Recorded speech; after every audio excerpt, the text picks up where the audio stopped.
Hey, family, it's your sister Jocelyn here, and welcome to another episode of Faith on the Journey. If this is your first time tuning in, we welcome you. We are so glad that you are here and want you to know that we're committed to helping you strengthen your faith, heal your heart, and discover a sense of community.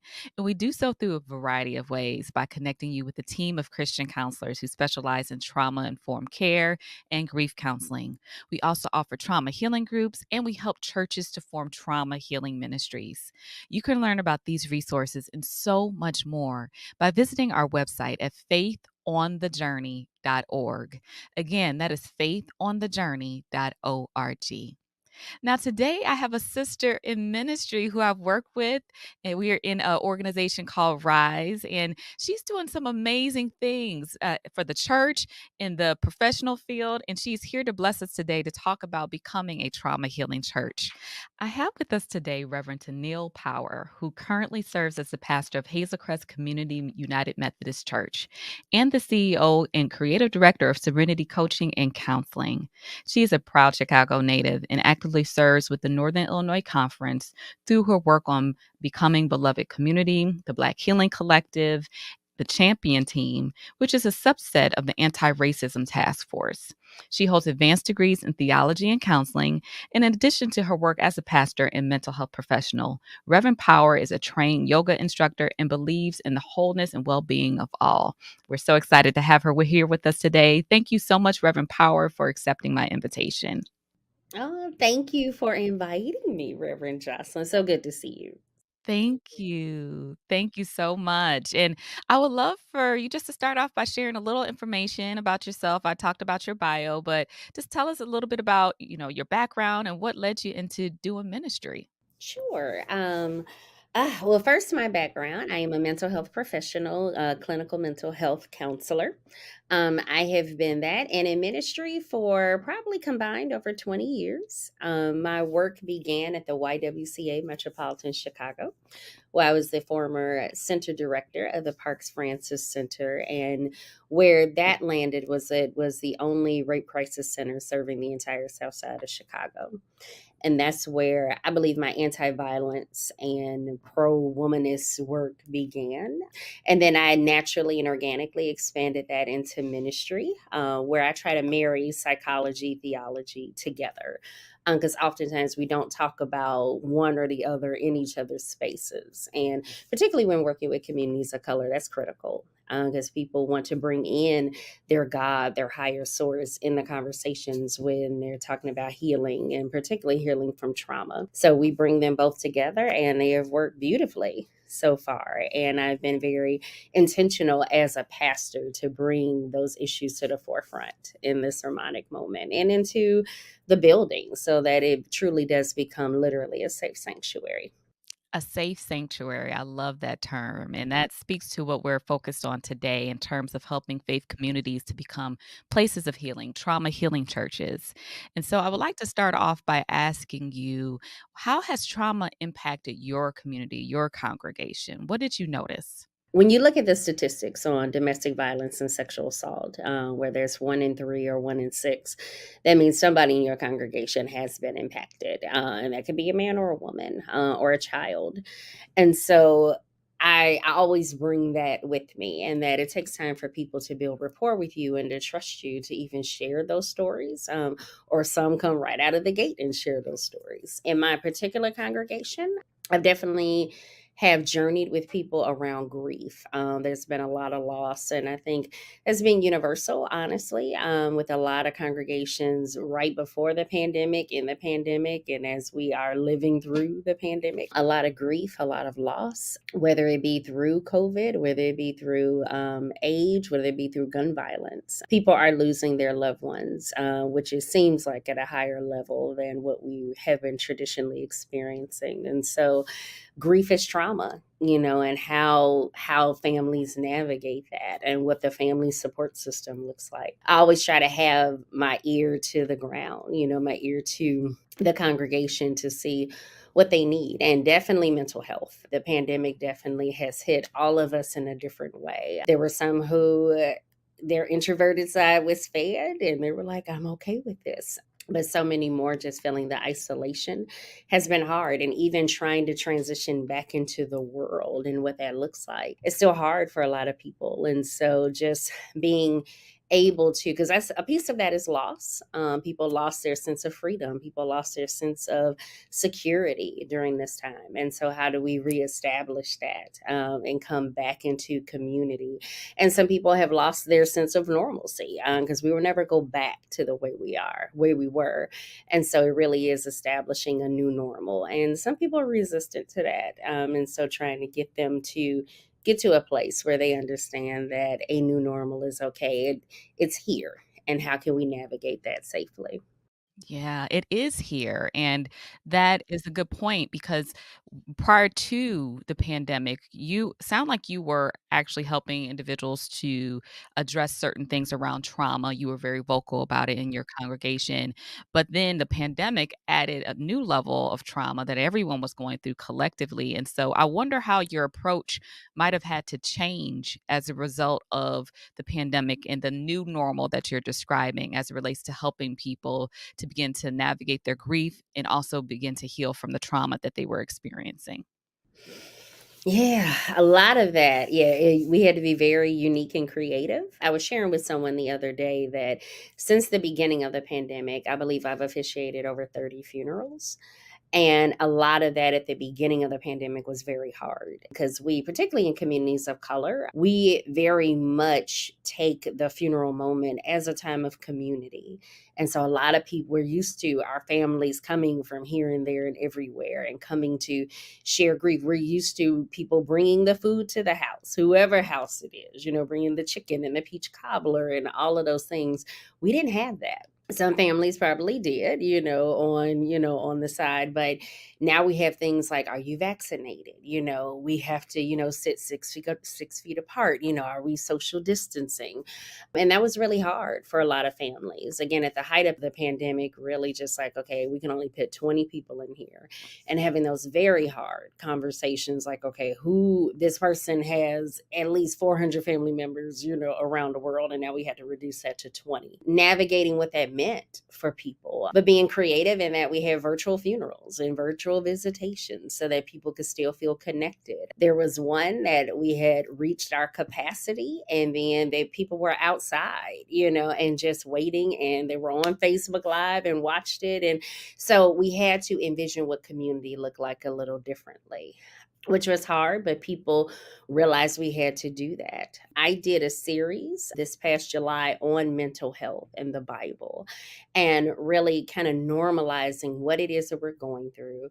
It's not sinful. It's not something wrong with you. The world has shifted, which means everybody's lives have shifted. And many people were living with the diagnosis before the pandemic, and then things got exacerbated. And so bringing those things to the pulpit is critical, because it's like, okay, if my pastor says it's okay, then it's okay. And let us find help and let's journey through this together. So that having a pivot in so many different ways, I have found them to be helpful, and it stretched me, in my theology and my understanding, and just like, we still have to do this for our people. We do, and when you talked about people standing outside at the funeral, that just blessed me because it just showed that people still find ways to show up for people and to provide community in those times of loss, which is incredibly important.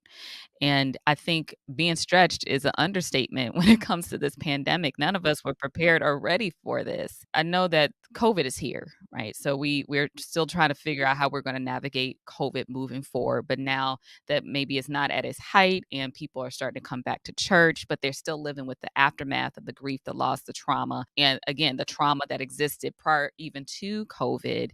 What have you done as a congregation to really help to create spaces of healing for people from the aftermath of everything that people have gone through? hmm One, I've given people permission to grieve. A lot of times we don't do that. It's just we want to package it, and this person died on Monday, and we'll have the funeral next Monday, and then we move on. We got to have permission. Always say, I am here to journey with you even after this. Because just and how our society is, how our world is, how death is constructed, and how we have to handle bodies. Within a week, you have to make a lot of critical decisions, and particularly when previous plans were not in place. And so we have to choose, okay, cremation or burial. And what does that look like? And who's going to come? And so grief is happening, but it's not until the quiet that the grief is settling.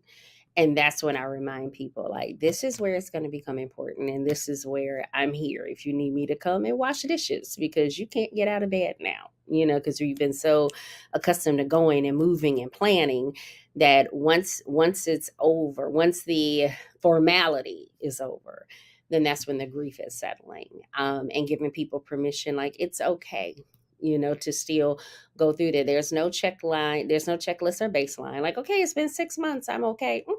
It's nope, whole new normal. Bringing those conversations into the congregation. And I've worked with a couple of congregations where when people are coming back, and people have died in their normal seats, because we have people who they sit on the third row on the second seat and they've been doing that for 20 years and they're no longer there.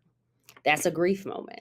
And so we need to grieve that, even if there's been no physical death, but people aren't coming back as quickly as they are. Normalizing both, normalizing, I want people to be comfortable. I tell my congregation, I want you to be comfortable. Last thing I want is for you to come to church with a high level of anxiety. That's not helpful for anyone, So if virtual worship is working for you, that's okay. Now I do balance if I hear that you're out in the street, but not coming to church, that's a different conversation we have to have. But if you are still feeling anxious, that's okay. And also for those that are coming back and it's like, well, so and so used to sit right next to me or on this pew and they're not here because they're not ready. It's okay. Everybody's baseline is different. Everybody's comfortability is different. Everybody's pre-immune system, pre-COVID immune system is different. And so we now have to respect that, and make room that when people are ready, they will come, and there's a reality that website worshiping has become a thing, particularly for spaces that didn't have it before, and so navigating what that looks like and, its greatnesses and its challenges all together, but really making space for all voices so that everyone feels heard and affirmed.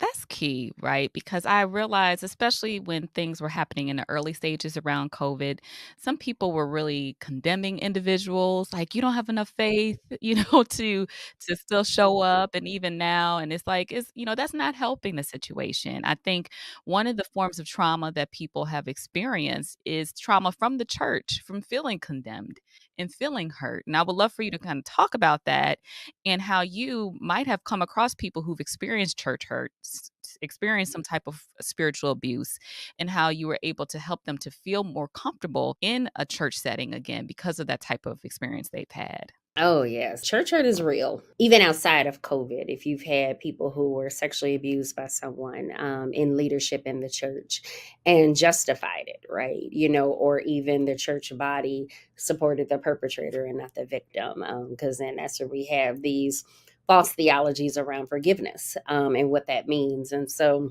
I think what I have tried to do, I've been very honest that I do have a victim centered approach. And so we're not going to default to somebody was lying. Nope, not at all. I am believing the victim. I need someone to some I may be the only one who does. And so we will believe that and we will talk about that.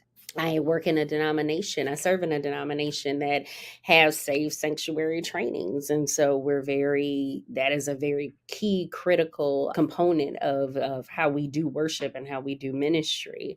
And so we're making spaces to know that they are welcome. That if you are feeling victimized in some way, feeling church hurt in some way, I don't know if I can fix it, but I can at least make this space safe for you to talk about it and to heal.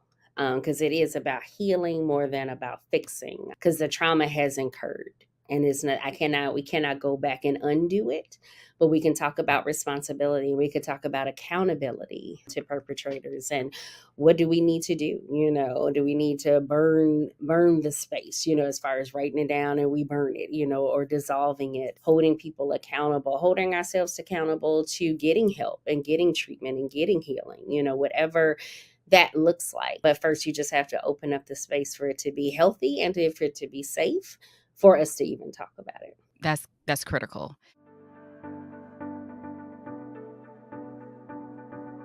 The trauma healing has actually given us an opportunity to truly share some of the pain that we've gone through that has caused us to be in this place. I think the use of scripture and truth, along with stories that are relatable, begin to start the dialogue for women to be able to recognize and be able to connect the fact that he is in their circumstances with whatever situation. With this trauma healing groups, we've been able to see people shed their masks and really just open up and share things that they too didn't even realize. And the transformation from the participants really included just being able to bring their heart to Jesus. What's amazing is some of them came with particular hurts or wounds that they wanted to share. It allowed me to be free with some deep-rooted things that I never spoke and know that it was all right for me to speak them. Being able to recognize their emotions from the very start. There was no judgment. It more or less said that this is okay, that this is what's needed. Just the power from being in the room with other women, recognizing that it's okay to share our hurts. It's good to be able to recognize what is a safe place and to be able to take all of those hurts to the cross. They realized it's something different that they were there to share.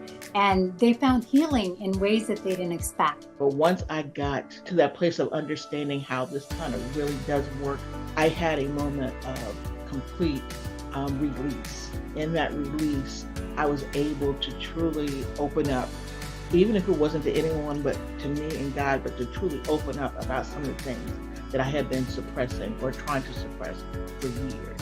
Every little bit about it is a soft brushstroke that all combines to make just a really beautiful picture. For them to be able to see the different too and have some of the tools that the Trauma Healing Institute implements are very helpful. I'm always surprised how God is using this. So it's a good place to be.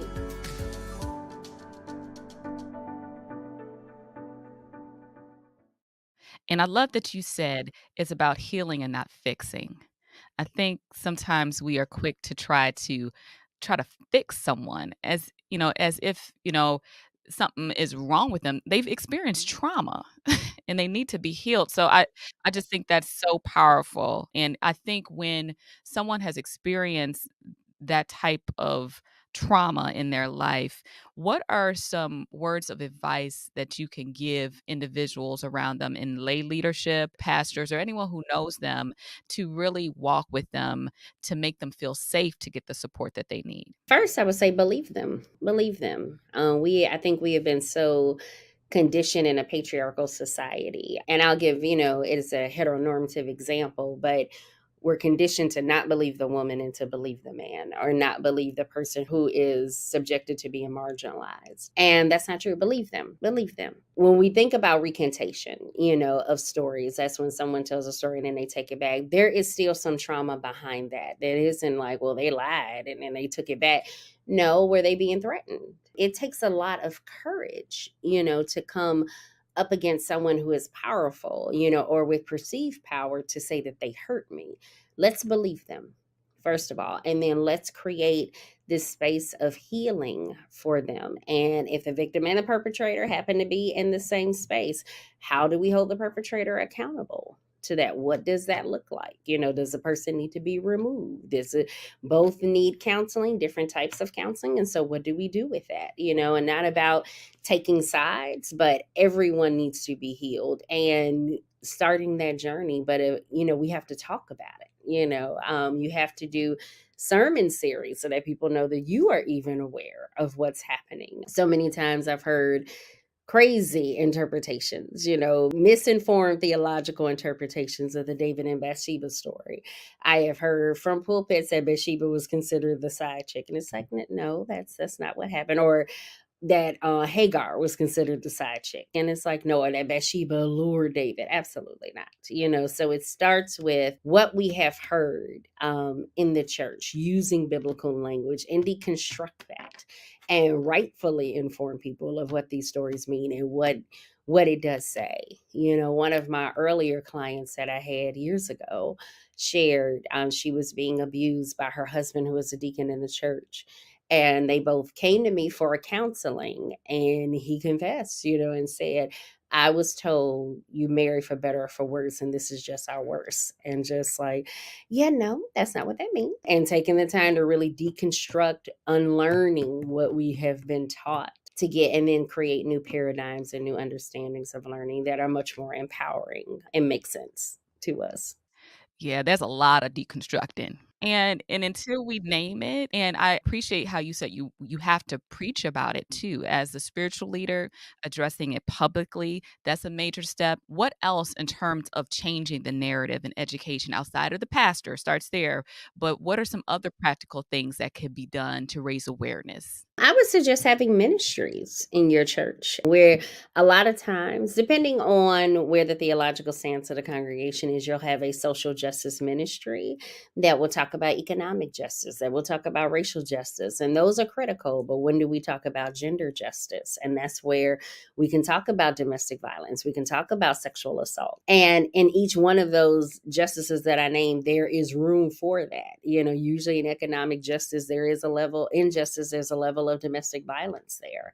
And so creating ministries where your members can do the work, they can get trained, they can hold clothing drives, they can hold informationals, they can connect with social service agencies, because the church can be a hub, but it may not be the last stop. All church leadership from the pastors on down, if you are not well trained and well versed in this, it's okay. It's not everybody's place at the cross. There's places for everybody, but then connect and refer, have a strong information and referral base where I cannot do that kind of counseling for you, but so and so at NAMI can, or so and so at this organization can, and connecting them to the right resources and not believing that you're the end all be all. And then you end up doing more harm than good. And so if you need Alcoholic Anonymous to come in, into your congregation and do a 12-step program in your church, that's okay. Because that's a part of knowing what you don't know is critical. And so then I can refer out to someone who has better knowledge than me in this so that you can get the right help. Yeah, you have to know what your limits are. And Yes, you even have special gifting as someone who's a counselor, but to some extent, you still have to probably make referrals because there's only so much you could do as a pastor. absolutely. Absolutely. I let my members know I don't cross over. And so if a member is seeking therapeutic help, I do refer them out because I have to have strict boundaries and lines. I want you to come to me. And my first introduction to you is as a pastor. And I can give you pastoral care and counseling. If it's going too far, then I think you may need an outside therapist who can help more and journey along with you longer. That's critical. And I think it's a healthy boundary to maintain. And so those pastors who are listening out here, you heard us say, have some resources and referral partners available who can really walk with people. And then also there's so many great organizations out here who are happy to come in. And so one of the things that I heard you, someone read a statement that you made at a panel this last weekend, and I thought it was a great reminder that we have different awareness months, right? We have Domestic Violence Awareness Month, we have Sexual Assault Awareness Month, we have Suicide Awareness Week or month. All these different months are great opportunities to bring someone in, raise awareness, let people know about the resources available. And if you all who are listening or watching, download the free trauma healing resource guide that I make available for you all, then there is a list of awareness months available in that guide that you can take advantage of. So I encourage you to do that as just maybe a starting point for you to become more trauma informed. Absolutely, absolutely.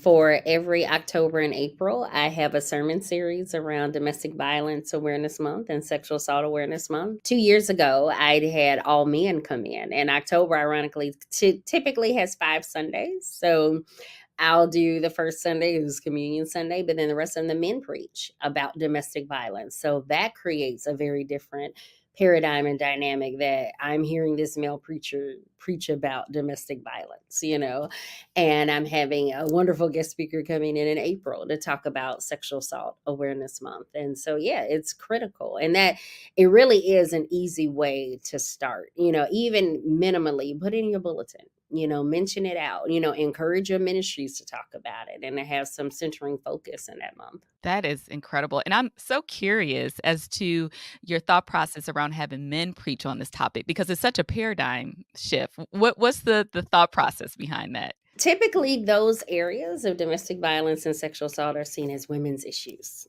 And so there is some ownership I will take with that, that because a lot of times perpetrators are women, or, perpetrators of vicarious trauma, and so let's I can start this off. I will start the baseline, but what does it look like for men to preach about this? And so I was able to secure four very close male colleagues who were completely on board. And I had to walk with them through each week because they were like, okay, I'm getting stuck here, or what does this look like? And even wouldn't allow them to duplicate. They didn't know each other. So they didn't get a chance to really collaborate, but really having four separate conversations around this. And they walked away like, I didn't think about it like that. I didn't know. And so to hear a male also, because this is still a very male dominated ministry, the male dominated industry. And so to have a man speak about that, it's like, okay, it's more than just woman stuff. It is, because men are also victims of domestic violence and sexual assault. And so now we can have both voices, all voices at the table.